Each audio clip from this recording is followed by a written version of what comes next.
για μένα είναι θεμελιώδης αλήθεια το ότι η γυναίκα πρέπει να έχει ίδια αντιμετώπιση με τον άντρα όσον αφορά το σεξ και τη σεξουαλικότητά της κτλ. Η γυναίκα οφείλει να κάνει σεξ με όποιον γουστάρει, να μην την ενδιαφέρει το τι θα πει ο άλλος για αυτήν. Αν θα την, μπορώ να πω τη λέξη τσούλα. Αν θα την πει τσούλα ή αν θα την πει μιξοπαρθένα, δεν ξέρω, γιατί πολλοί άνθρωποι το λένε και αυτό. Δηλαδή είναι κακό και το να μην κάνει σεξ. Οι γυναίκες το έχουν σε πολύ μεγαλύτερο βαθμό αυτό το πρόβλημα. Και ο άντρας θεωρείται μάγκας ή ότι έχει πολύ πέραση και πολλές φορές μπορεί και κάποιος να κρίνει έναν άντρα επειδή δεν κάνει πολύ σεξ. Δηλαδή, σε φάση ότι έχει πρόβλημα. Και αυτό όλο είναι ο σεξισμός όσον αφορά το slut shaming. Γενικά, όσο περνάει ο καιρός, νιώθω ότι ερχόμαστε πιο κοντά σε αυτή την άποψη, ότι πρέπει να εξαλειφθεί αυτό και ότι ο κάθε άνθρωπος, ανεξάρτητα από το αν είναι άντρας ή γυναίκα, πρέπει και οφείλει να κάνει σεξ με όποιον και όσο θέλει. Η γυναίκα κατακρίνεται πιο εύκολα και ο άντρας τη σκαπουλάρει, νομίζω γιατί υπάρχει η πατριαρχία, που το αρσενικό είναι πάνω από τη γυναίκα. Ο άντρας οφείλει να έχει κάποια συγκεκριμένα χαρακτηριστικά και η γυναίκα κάποια άλλα, π.χ. η αρενοπότητα και η θηλυκότητα, ας πούμε, είναι σε κουτάκια. Η κοινωνία τα αντιλαμβάνεται πολύ συγκεκριμένα. Η γυναίκα πρέπει να είναι θηλυπρεπής, εγωιτευτική, όχι πολύ όμως, να μην προκαλεί, αλλά ούτε και να είναι πάρα πολύ σεμνή και να είναι, πώς λέγεται η λέξη, πουριτανή. Η γυναίκα δεν πρέπει να είναι ούτε αυτό. Και ο άντρας πρέπει να είναι πολύ δυναμικός, να είναι αυτάρκης, να έχει μια πολύ καλή δουλειά ή να βγάζει λεφτά, να προσέχει τη γυναίκα και το σπίτι, η γυναίκα να μένει στο σπίτι και να προσέχει πιο πολύ τα παιδιά, όλα αυτά τα πράγματα, τα οποία τα λέω και μου φαίνεται τόσο περίεργο το ότι τα πιστεύουμε ακόμα τόσο βαθιά, αλλά ναι, η συνήθεια παίζει πολύ μεγάλο ρόλο. Αν έχεις μεγαλώσει γενιές και γενιές έτσι, είναι λογικό μετά να το συνεχίζεις αυτό, παράδοση. Αλλά δεν θεωρώ ότι πρέπει να γίνεται έτσι τα πράγματα πλέον. Ο κάθε άνθρωπος μπορεί να παίρνει το ρόλο που θέλει αυτός και επίσης να υιοθετεί όποια πλευρά του εαυτού του θέλει, είτε τη θηλυκή είτε την αρσενική. Οι άντρες κατακρίνονται άμα είναι ευαίσθητοι, να κλαίνε. Δεν επιτρέπεται. Το οποίο είναι τρελό. Τα συναισθήματα είναι πανανθρώπινα. Και αντίστοιχα και μια γυναίκα δεν μπορεί να είναι οξύθυμη ή να εκρήγνεται, ξέρω εγώ, στο χώρο εργασίας της, οτιδήποτε. Πρέπει να είναι πιο συγκρατημένη, χαμηλών τόνων. Δεν. Έχει να κάνει με το πώς μεγαλώνουμε τα παιδιά πολύ. Οι γονείς παίζουν πολύ μεγάλο ρόλο σε αυτό. Είναι το α και το μέγα βασικά η παιδεία.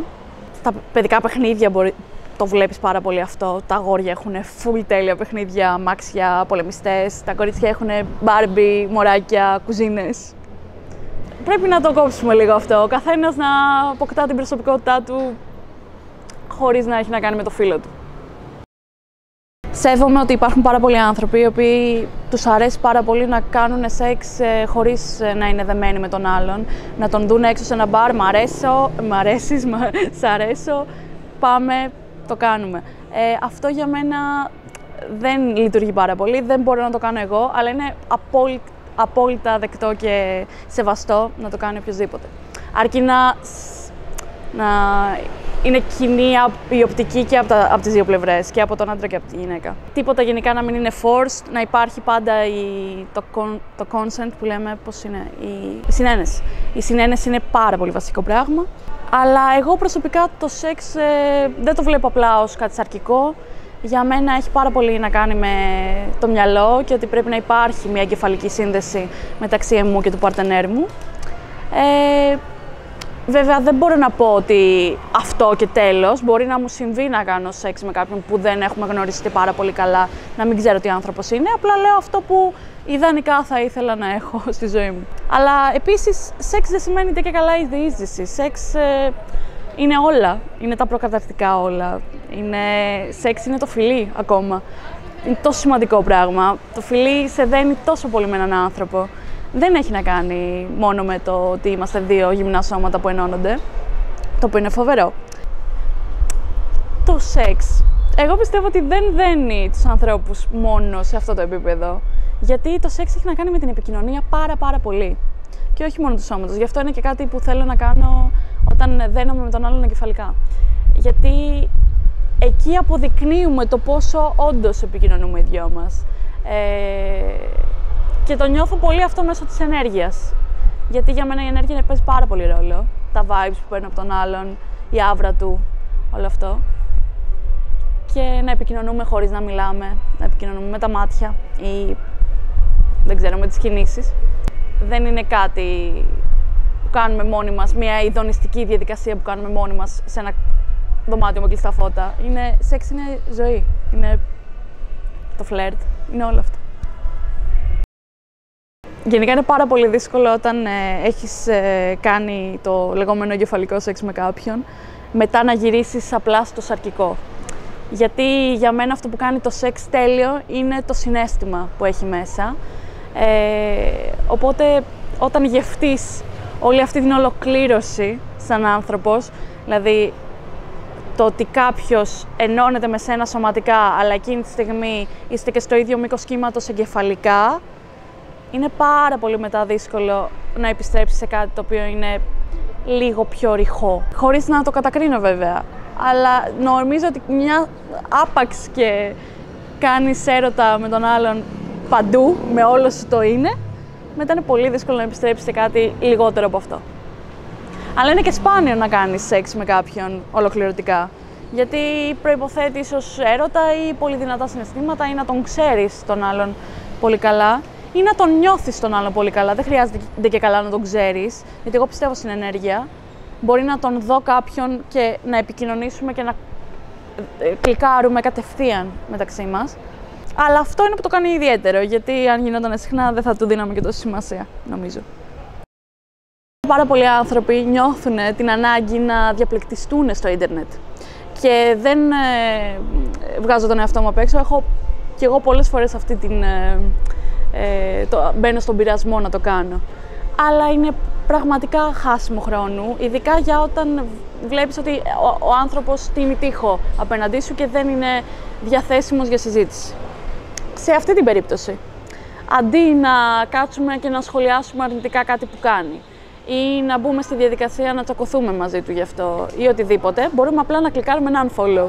Είσαι στο ίντερνετ για να περνάς καλά. Δεν είναι αγκαρία, δεν είναι δουλειά, είναι ο χρόνος σου, ο προσωπικός εκείνη τη στιγμή, τον αφιερώνεις όπως θέλεις, όπου θέλεις. Γιατί να έχεις έναν άνθρωπο ο οποίος δεν σου προσφέρει τίποτα, ότι η ενέργειά του δεν προσφέρει τίποτα στο feed και στην αρχική σου σελίδα ή οτιδήποτε. Πολύ απλά μπορείς με ένα κλικ να τον βγάλεις από τη ζωή σου την ιντερνετική πανεύκολα. Και έτσι δεν θα χαλεστεί ούτε αυτός με το αρνητικό σχόλιο που μπορεί να του κάνεις ή οτιδήποτε, ούτε και εσύ με το να πάρεις τα κακά vibes που αυτός έχει να σου δώσει. Οι γυναίκες έχουν περισσότερο άγχος όταν πρόκειται να απορρίψουν κάποιον, γιατί δεν ξέρουν πώς θα το πάρει. Υπάρχουν πάρα πολλά παραδείγματα από ανθρώπους που δεν δέχτηκαν την απόρριψη σε φλερτ και χειροδίκησαν ή έβρισαν ή οτιδήποτε πάνω σε κοπέλα. Μπορεί να έρθει κάποιος να σου την πέσει και να είναι πάρα πολύ γλυκός και ευγενικός. Να μην φανταστείς ότι μπορεί να είναι κάποιος μαλάκας. Μπορώ να την πω τη λέξη. Αλλά ο άντρας δεν έχει να το φοβηθεί αυτό. Δηλαδή λένε οι γυναίκες είναι τρελές. Ναι, αλλά οι γυναίκες δεν θα σε βρίσουν να σου πούνε άντε πω θα βρίσω πάρα πολύ. Δεν πρέπει να βρίσω. Ο άντρας θα βρεις πάρα πολύ πάντως άμα φάει χιλόπιτα. Είναι γεγονός, μου έχει συμβεί πάμπολες φορές να με έχει προσεγγίσει με τον πιο αξιολάτευτο τρόπο και εγώ να τον έχω απορρίψει με πολύ γλυκό τρόπο και να μου πει «Άι μωρή πατσαβούρα που νομίζω ότι σε γούσταρα κιόλας». Γιατί μου την έπεσες φίλε τότε. Φοβόμαστε πάρα πολύ στο πώς θα απορρίψουμε κάποιον γιατί δεν ξέρουμε τι θα μας συμβεί μετά. Ειδικά όταν είναι έξω στο δρόμο, σε ένα μαγαζί. Μπορεί να σε ακολουθήσει. Μπορεί εκείνη τη στιγμή να σε χτυπήσει, να σε βρίσει, να κάνει χαμό μες στο μαγαζί, οτιδήποτε. Και δεν είναι μόνο ο φόβος της σωματικής ακεραιότητας, είναι και τη ψυχική υγεία, ξέρω εγώ. Εγώ εκτιμώ πάρα πολύ τους άντρες που προσφέρονται να σε γυρίσουν σπίτι ή να σε πάνε μέχρι ένα σημείο, μέχρι ένα μετρό κάτι, γιατί δείχνουν ότι έχουν επίγνωση του τι συμβαίνει στον κόσμο και το πόσο πραγματικά σε κίνδυνο είναι τα κορίτσια το βράδυ. Από κλεψίματα μέχρι το χειρότερο βιασμός ή δολοφονία, δεν ξέρω. Είναι εφιαλτικό, είναι πάρα πολύ δύσκολο κάποιος άντρας να καταλάβει το ότι περνάμε καθημερινά όσον αφορά αυτό το φόβο. Χριστέ μου, αυτό με τρελαίνει. αν κάποιος θα πάρει το δικαίωμα να σε αγγίξει ή να σου σχολιάσει το τι φοράς ή το γυμνό μέρος του σώματός σου. Αν είναι δυνατόν, θα φοράω ό,τι θέλω και αυτό δεν είναι ούτε πρόκληση ούτε πρόσκληση για το οτιδήποτε.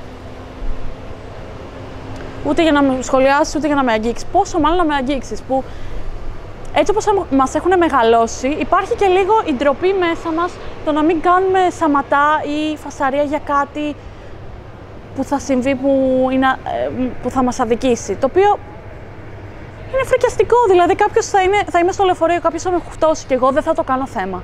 Δηλαδή θα δείξω ανοχή σε αυτό το πράγμα. Όχι. Θα σε κάνω ρεντίκολο, θα γίνεις δακτυλοδεικτούμενος και δεν με αφορά καθόλου γιατί το αξίζεις. Και μακάρι να σε συλλάβουνε κιόλας, αλλά αυτό είναι άλλο παραμύθι. Γενικά εγώ θα ήθελα να μην φοβούνται οι άντρες να δηλώσουν φεμινιστές. Γιατί μπορούν και οι άντρες να είναι φεμινιστές. Γιατί ο φεμινισμός δεν έχει να κάνει με η γυναίκα είναι πάνω. Η γυναίκα είναι εδώ και ο άντρας είναι εδώ. Είμαστε ίσοι, δεν είμαστε ίδιοι, είμαστε ίσοι. Και πραγματικά βρίσκω πάρα πολλούς ανθρώπους οι άντρες, οι οποίοι θα είναι ή διστακτικοί στο να πούνε να μιλήσουν για φεμινισμό ή δεν θα χρησιμοποιήσουν τη λέξη. Φοβούνται πολύ τη λέξη, επειδή έχει μέσα το feminine που είναι η γυναίκα. Αλλά αυτά τα δύο δικαιώματα θέλουμε να ανεβάσουμε, γιατί του άντρα είναι ήδη ανεβασμένα.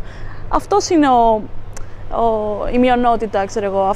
Αυτό είναι, η γυναίκα είναι αυτή που έχει το πρόβλημα, οπότε αυτήν θέλουμε να ανεβάσουμε. Αλλά όχι πιο πολύ από ό,τι πρέπει, ίσα. Στα κλαμπ στην Ήο, έχω να σου πω, σε περίπτωση που δεν έχεις πάει, ότι οι γυναίκες μπαίνουν δωρεάν και τα αγόρια πληρώνουν είσοδο. Αυτό είναι απαράδεκτο. Και υπάρχουν πολλές γυναίκες οι οποίες αυτό το θεωρούν θετικό και λένε τέλεια, θα βγούμε τσάμπα. Όχι, κοριτσάρα μου, γιατί ουσιαστικά πληρώνεις το σώμα σου. Πουλάς το σώμα σου εκείνη τη στιγμή. Ότι θα μπουν εγκόμενες, άρα θα φέρουν για αγόρια. Αυτό είναι. Ναι, γενικά όμως αρχίζει και εκνευρίζομαι όλο αυτό. Αν μπορούσα να φωνάξω κάτι στον κόσμο, θα ήταν σεβαστείτε, γιατί αυτό που μας λείπει πάρα πολύ στη σήμερον ημέρα είναι ο σεβασμός από τον έναν προς τον άλλον και είναι θεμελιώδες δικαίωμα του καθενός να τον σέβονται και διαφωνώ κιόλας ότι ο σεβασμός κερδίζεται. Όχι, ο σεβασμός πρέπει να είναι εκεί, πρέπει να είναι πάντα, άσχετα στον ποιο μιλάς κτλ. Τώρα, αν δεν δείξει, ξέρω εγώ, μετά ότι δεν τον αξίζει το σεβασμό σου, okay, πάρ' τον πίσω. Αλλά πρέπει να σεβόμαστε πάρα πολύ τον άλλον, την ελευθερία του, το τι είναι.